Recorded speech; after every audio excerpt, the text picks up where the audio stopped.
নমস্কার, জয় হিন্দ, জয় ভারত। আপনাদের সকলকে স্বাগত জানাই ইন্ডিয়া সাবকন্টিনেন্ট অ্যান্ড ওয়ার্ল্ডে।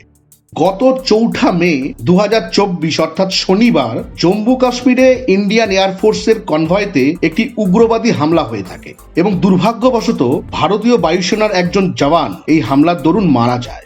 তার সঙ্গে সঙ্গে 5 জন গুরুতরভাবে আহত হয়। আহতদের এই মুহূর্তে উধমপুর সেনা হাসপাতালে ভর্তি করা হয়েছে। ঘটনাটি ঘটে থাকে জম্মু কাশ্মীরের পুঞ্চ ডিস্ট্রিক্টে। এই ঘটনার দরুন ভারতীয় বায়ুসেনার যে জওয়ানের মৃত্যু হয়েছে ওনার নাম কর্পোরাল ভিকি পাহাড়ে, যিনি মধ্যপ্রদেশের চিন্দওয়ারা জেলার বাসিন্দা। জম্মু কাশ্মীরে কিন্তু এই ধরনের ঘটনা নতুন নয়। বিগত কয়েক দশক ধরে ভারতীয় সেনাবাহিনী এবং জম্মু কাশ্মীর পুলিশ এই উগ্রবাদী সংগঠনের বিরুদ্ধে লড়াই করে চলেছে।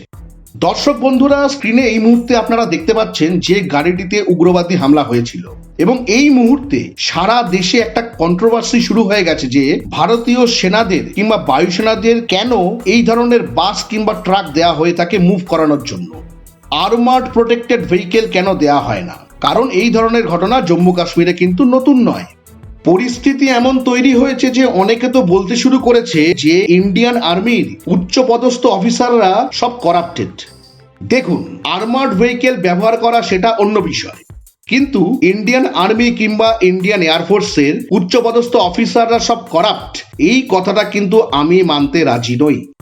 আর্মার্ড ভেহিকেলের প্রসঙ্গে যদি বলা হয়ে থাকে তাহলে বলতে হবে যে ভারতীয় সেনার কাছে এই মুহূর্তে আর্মার্ড ভেহিকেল যথেষ্ট পরিমাণে আছে। আপনারা স্ক্রিনে হয়তো দেখতে পাচ্ছেন যে কি কি ধরনের আর্মার্ড ভেহিকেল ভারতীয় সেনারা ব্যবহার করে থাকে। সব থেকে বড় ব্যাপার হলো এই ধরনের গাড়িগুলো হলো পুরোপুরি bullet proof, blast protective, mines protective.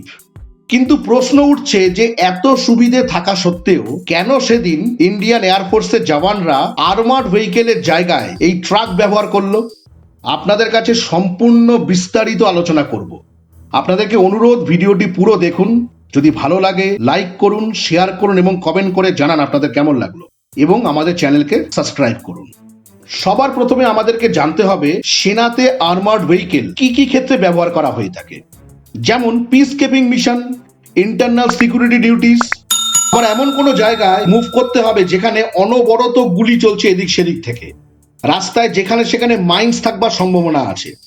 এই ধরনের জায়গাগুলোতে আর্মার্ড প্রোটেক্টিভ ভেহিকেল ব্যবহার করা হয়ে থাকে। আবার অন্যদিকে দেখা যাচ্ছে দীর্ঘ কোনো বর্ডার এরিয়া, ইন্টারন্যাশনাল বর্ডারের কথা বলছি কিন্তু আমি, এবং সেনাকে চারিদিকে নজর রাখতে রাখতে রেকি করা প্রয়োজন, সেই ক্ষেত্রে সেনাকে আর্মার্ড ভেহিকেল ব্যবহার করতে হবে। এই কথাগুলো শুনবার পরে হয়তো আপনাদের মনে প্রশ্ন জাগতে পারে, তাহলে কেন কাশ্মীরে ইন্ডিয়ান এয়ারফোর্সের জওয়ানরা আর্মার্ড ভেহিকেলটা ব্যবহার করেনি? দেখুন, এই ক্ষেত্রে আমি আবার আপনাদেরকে অনুরোধ করব স্ক্রিনের দিকে লক্ষ্য রাখতে।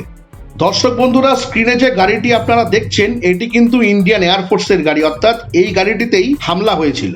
এবং ইন্ডিয়ান এয়ারফোর্সে সাধারণত যারা টেকনিশিয়ান থাকে, ইঞ্জিনিয়ার্স থাকে, তারা কিন্তু এই ধরনের ট্রাক দ্বারা মুভ করে থাকেন। তার কারণ কি? দেখা গেল কোথাও কোনো র্যাডার খারাপ হয়ে গেল বা কোথাও কোনো র্যাডারের টেকনিক্যাল ফল্ট হলো, সেক্ষেত্রে তাদেরকে পুরো সরঞ্জামের সঙ্গে মুভ করতে হয়। বন্ধুরা, যে র্যাডারের কথা আমি এখানে বলছি এগুলো কিন্তু যেই সেই র্যাডার নয়। দেশের এক্সটার্নাল থ্রেটকে 24x7x365 নজরদারি করবার জন্য যে র্যাডার ব্যবহার করা হয়ে থাকে, আমি সেই সব র্যাডারের কথা বলছি। এবং এইসব র্যাডারের সাইজ কিন্তু যথেষ্ট বড় হয়ে থাকে, এবং টেকনিশিয়ানদের যখন মুভ করতে হয় এইসব র্যাডারে কোনো সমস্যা হলে তখন তাদের সমস্ত যন্ত্রাংশ সমেত মুভ করতে হয়। তার জন্য প্রয়োজন বড় সড়ো কোনো স্পেসিয়াস গাড়ি। বন্ধুরা, আর্মার্ড ভেহিকেল কিন্তু এত বড় হয় না যেখানে টেকনিশিয়ানরা তাদের সমস্ত সরঞ্জামের সঙ্গে মুভ করতে পারে।